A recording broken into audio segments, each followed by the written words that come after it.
के मुद्दे पर क्या कहना चाहेंगे, क्योंकि अभी हमने देखा है इसी मंच पर वो शेर की तरह दहाड़ रहे थे।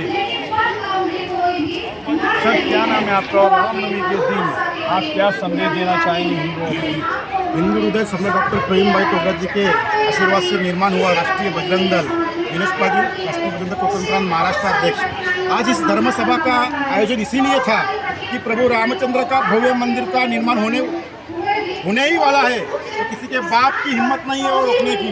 लेकिन इस धर्म सभा का आयोजन हमने इसीलिए किया था कि हमें काशी भी मुक्त करना है, मथुरा भी मुक्त करना है, और 3000 जो मंदिरें तोड़ के मस्जिद का निर्माण किया है, आने वाले काल में 3000 मस्जिदें तोड़ के फिर से हम उनके भव्य मंदिर का निर्माण करने के लिए ये धर्म सभा का आयोजन है। अभी हिंदू जाग गया है, इस देश में अभी लव जिहाद नहीं होगा, गो हत्या नहीं होगी, लैंड जिहाद नहीं होगा। इसलिए कोई औरंगजेब की नाजायज औलाद अभी हिंदुस्तान में पैर फैलाने की कोशिश करेगी। शिवाजी महाराज के मावड़े अभी तक इस महाराष्ट्र के धरा पे जिंदा है। शिवाजी महाराज ने आतंकवाद को कैसे खत्म किया जाता है, इसका जागदा उदाहरण प्रतापगढ़ के नीचे अफजल खान का पुतला बाहर निकाल के दिखाया है। अभी कोई अफजल खान, कोई औरंगजेब, कोई मोहम्मद गगोरी और कोई अल्ताफ जो श्रद्धा वालकर की 35 टुकड़ों में हत्या करेगा, उसको अभी हिंदू समाज अभी कोर्ट में नहीं जाएगा। अभी जो श्रद्धा के 35 टुकड़े करेगा, उसके 17 टुकड़े करने के लिए ये धर्म सभा का हमने आयोजन किया है। सर, ये बताइए कि हिंदू एक अखंड राज्य है और इस अखंड राज्य में बहुत सारे धर्मों के लोग रहते हैं, तो कहीं आप कहीं द्वेष भावना तो नहीं फैला रहे हैं?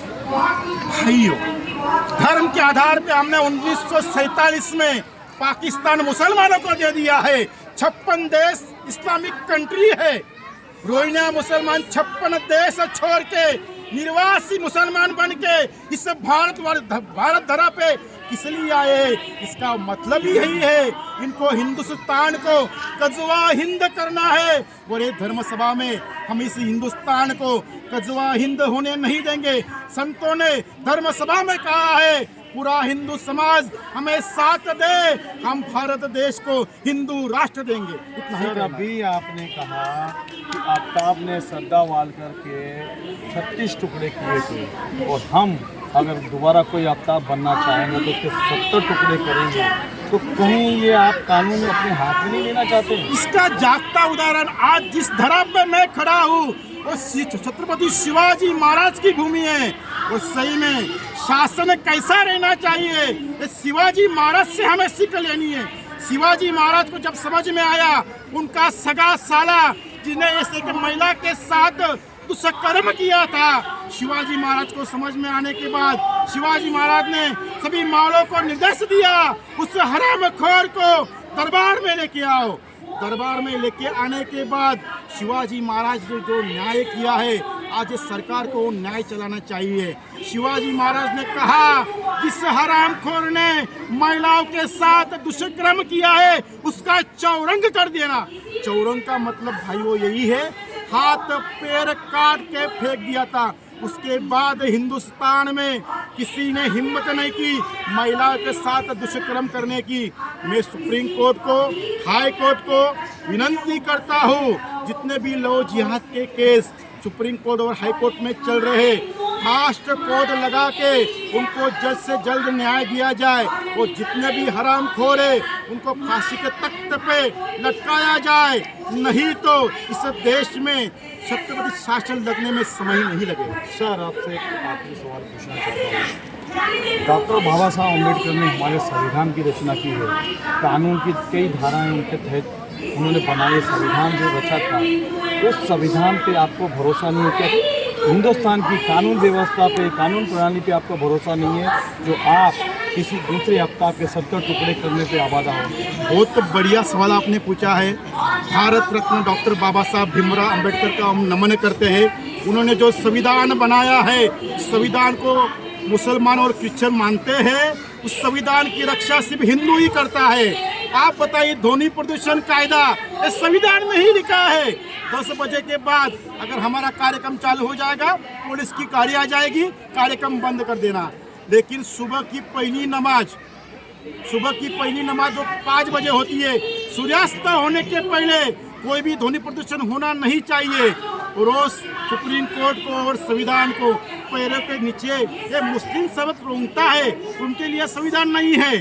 दही हांडी की हाइट कितनी रहेगी ये सुप्रीम कोर्ट तय करेगा। गणपति की मूर्ति की हाइट कितनी रहेगी ये संविधान तय करेगा। अरे वाह, होली में पानी कितने बहाएंगे ये सुप्रीम कोर्ट तय करेगा। और कहते हैं बकरीद में जानवर काटते हैं तो हजारों लीटर पानी बर्बाद होता है, तो कहते हैं अगर ये मुसलमान धर्म का मसला है तो उसमें सुप्रीम कोर्ट हस्तक्षेप नहीं करेगा। भाई मुझे आपसे इतना ही कहना है, सुप्रीम कोर्ट को मुसलमान धर्म लगता है और हिंदू धर्म नहीं लगता है।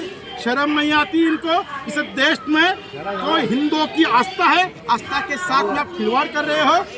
आपको एक खुशी की बात बता रहा हूँ, हिंदुस्तान में जितना भी भव्य मंदिर है, शिरडी साईं बाबा हो, पंढरपुर हो, तिरुपति बालाजी हो, ये सभी मंदिरों का धन सरकार के ताबे में जाता है। मुझे बताइए कितने मज़ारे हैं, कितनी दरगाहें हैं, इस पे ताबा सरकार का है। यानी कि कायदा सिर्फ हिंदुओं के लिए है। यानी कि हर इंश्योरेंस हम भरे, टैक्स हम भरे और कमाए कौन? मुसलमान। हज यात्रा के लिए मुसलमान को सब्सिडी। अगर मुसलमान लड़की ने शादी मनाई तो 51,000 का शगुन हमारा सरकार देगा। हमारे मंदिर में जो निस्वार्थ सेवा करते हैं, जो हमारे पुजारी है, उनको तो पगार नहीं है। लेकिन मौलवी जो 5 बार बांग में चिल्लाता है, कहते हैं इस्लाम खतरे में है, इस्लाम खतरे में है, अल्लाह ही सबसे बड़ा है। हाँ, यानी कि हमारे 33 कोटि भगवान, उनको भगवान नहीं लगते हैं। भाई कौन से साल में दिया? मैं आपको बीच में टोकता हूँ। हमारे महाराष्ट्र में आघाड़ी सरकार थी, आघाड़ी सरकार ने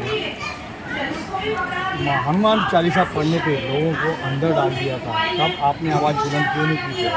भाई वो सिर्फ हनुमान चालीसा रोकने में जो आवाज़ बुलंद की ऐसी बात नहीं है। जहाँ जहाँ हिंदुओं पे वो अत्याचार हुआ है उसका जागता उदाहरण मीरा भाईंदर है। श्रद्धा वालकर के 35 टुकड़े किए तो मीरा भाईंदर में 4 आंदोलन किए। इसी मीरा भाईंदर में महानगर पालिका में अत्याधुनिक कत्ल खाने के लिए ठराव मंजूर किया। किसी राजनीतिक पक्ष ने ठराव, किसी आंदोलन नहीं किया। राष्ट्रीय बजरंग दल ने सभी हिंदू समाज को एकजुट करके यहाँ आंदोलन किया।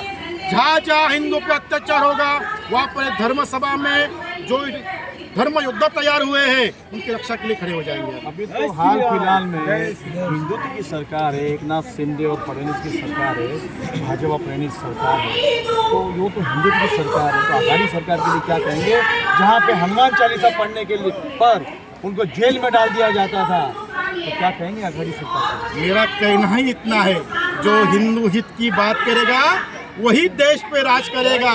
जिन्होंने हिंदुओं के साथ सौदाबाजी की, आने वाले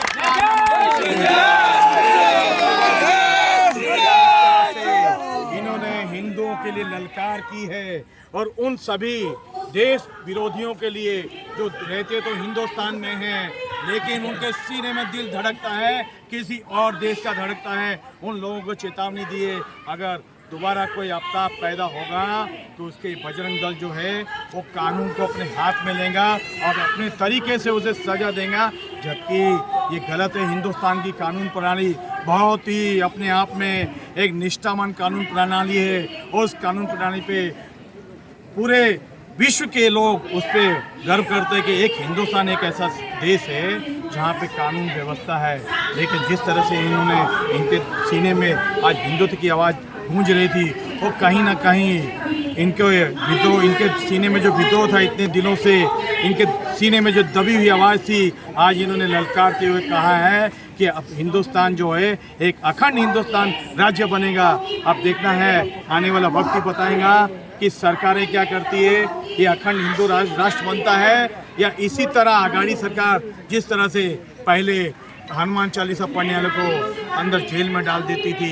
कहीं ऐसा तो नहीं, सरकारें आती हैं जाती हैं लेकिन अपने कुर्सी के फायदे के लिए लालच में और फिर हिंदू मुस्लिमों को बांटने का काम करती है। ये तो आने वाला वक्त ही बताएगा। कैमरामैन प्रभान मित्र के साथ शेषी चल।